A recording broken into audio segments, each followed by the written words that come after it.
Orban, who was formally endorsed by Parliament as Prime Minister for a second consecutive term after last month's landslide election win, said ethnic Hungarians supported his policies to unite the nation above the borders. And his previous government granted ethnic Hungarians in neighboring countries citizenship shortly after it took office in 2010, as part of his efforts to restore a battered sense of national pride.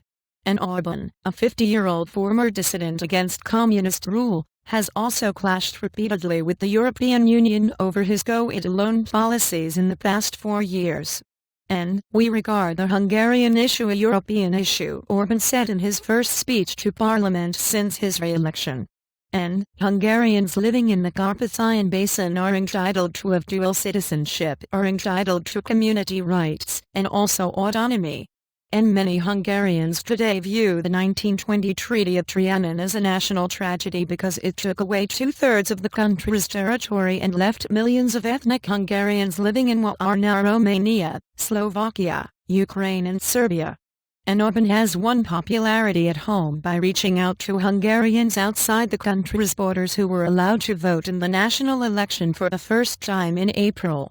And he has never suggested reuniting the lost territories with Hungary, but his activities have irked governments in some neighboring countries.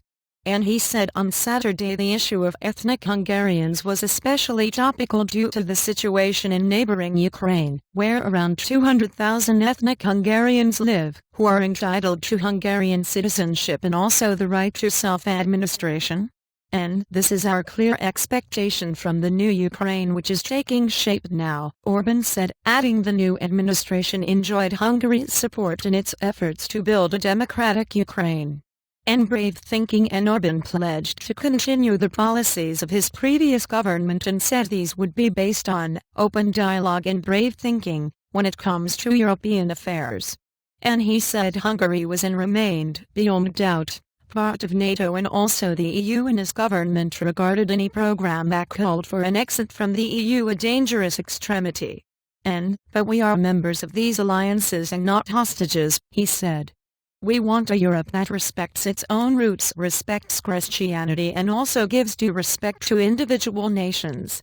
And his words echoed his ruling Fidesz party's campaign ahead of the European Parliament elections later this month, with billboards featuring Orban's photo and saying, "Our message to Brussels, more respect to Hungarians." And Orban called for a radical cut in energy prices in the EU to improve competitiveness and said his government rejected policies that support immigration. And we do not want policies that support immigration and masses of immigrants who cause unmanageable tensions, but we want support for families to have more children, he added. And reporting by Christina Then, editing by Sophie.